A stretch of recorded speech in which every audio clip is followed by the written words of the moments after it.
Einstein একদিন একটি অনুষ্ঠানে যাবে। যাওয়ার সময় আইনস্টাইনের যে ড্রাইভার ছিল সে বলতেছে, স্যার আমি তো অনেক জায়গায় আপনার সাথে বিভিন্ন অনুষ্ঠানের মধ্যে ঘুরি গাড়ি, অনেক কিছুই করি, আপনি কত সুন্দর বক্তব্য দেন, মঞ্চের মধ্যে দাঁড়িয়ে বক্তব্য দেন। তো আমার মাঝে মধ্যে মনের মধ্যে শখ জাগে যে আপনার মতো একটা বক্তব্য যদি আমি মানুষের সামনে দিতে পারতাম তাহলে হয়তো আমার কাছে ভালো লাগতো। তো আজকে আপনি যে জায়গায় যাইবেন, যে বক্তব্যটা লেখছেন, এই বক্তব্যটা আমি মুখস্থ করে নিছি। তো আপনি যদি অনুমতি দেন তো আজকের আপনার বক্তৃতাটা আমি দিব।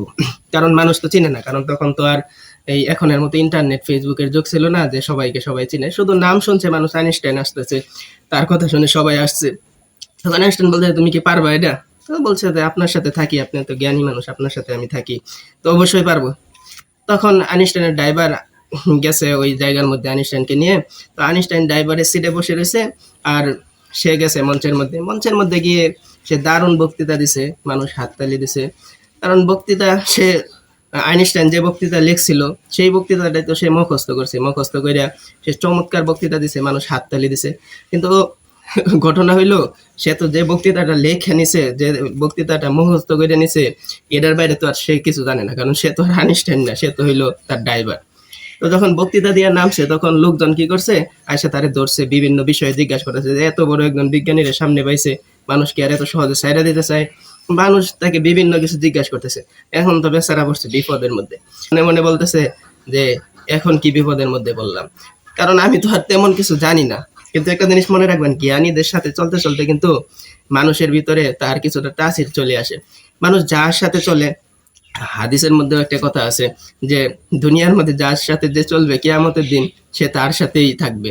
তো সেরকম ভাবে ওই ড্রাইভার জ্ঞানী আইনস্টাইনের সাথে চলতে চলতে তার জ্ঞানটা এতটা বেড়ে গিয়েছিল, সে ওই মানুষদেরকে বলতেছে যে আরে তোমরা কি প্রশ্ন নিয়ে আসলো, এইসব ছোটখাটো প্রশ্ন, এইসব সহজ সহজ প্রশ্ন, এইগুলা উত্তর দেওয়া কি আমার কাজ? ওই দেখো গাড়ির মধ্যে আমার ড্রাইভার বসে আছে, তোমরা গিয়া ওই ড্রাইভারকে জিজ্ঞাসা করো। ওই ড্রাইভারকে, ড্রাইভার তো আইনস্টাইন। তখন ওরা গিয়া ওই ড্রাইভারকে জিজ্ঞাসা করলো, ড্রাইভারে তাদের সব প্রশ্নের উত্তর দিয়ে দিল। গল্পটা আপনাদেরকে এই জন্য বললাম যে বন্ধু নির্বাচনের ক্ষেত্রে কিছুটা সতর্ক থাকবেন। আপনি যদি ভালো মানুষের সাথে চলেন, আপনি যদি জ্ঞানী মানুষের সাথে চলেন, তাহলে দেখবেন আস্তে আস্তে তার প্রভাবটা আপনার মধ্যে পড়ছে। আর যদি আপনি চলেন খারাপ মানুষদের সাথে, আপনি যত ভালো মানুষই হন, আস্তে আস্তে দেখবেন কিছুটা খারাপ প্রভাব হলেও তার খারাপ প্রভাবটা আপনার মধ্যে চলে আসতেছে।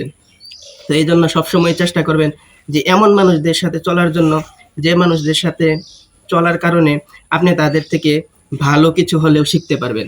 একটি কথা আছে না যে আপনার মনে করেন অনেক পানি পিপাসা লাগছে, তো পানি পিপাসা লাগার কারণে তো আপনি কোথাও পানি খুঁজে পাইতেছেন না, আশপাশে কোনো জায়গার মধ্যে কোনো পানি নাই, কিন্তু আপনার সামনে আছে একটি বিষের বোতল। তো আপনি কি করবেন? যে পানি যখন পিপাসা বেশি লাগছে, তাইলে এক কাজ করি, এক বোতল বিষ যখন আছে তাইলে এটাই খায় নি, পানির পিপাসা মিটে দেবো। আপনার মাথা যদি ঠিক থাকে তাইলে কখনো এই কাজ করবেন?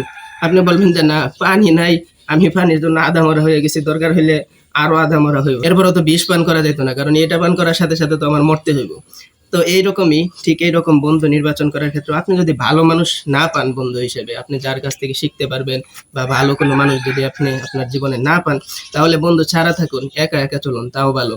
যে খারাপ লোক সে তার নিজের জন্য যেমন ক্ষতিকর, তেমন তার সাথে যারা চলাচল করে, তার বন্ধু বান্ধব যারা, তাদের জন্য ক্ষতিকর।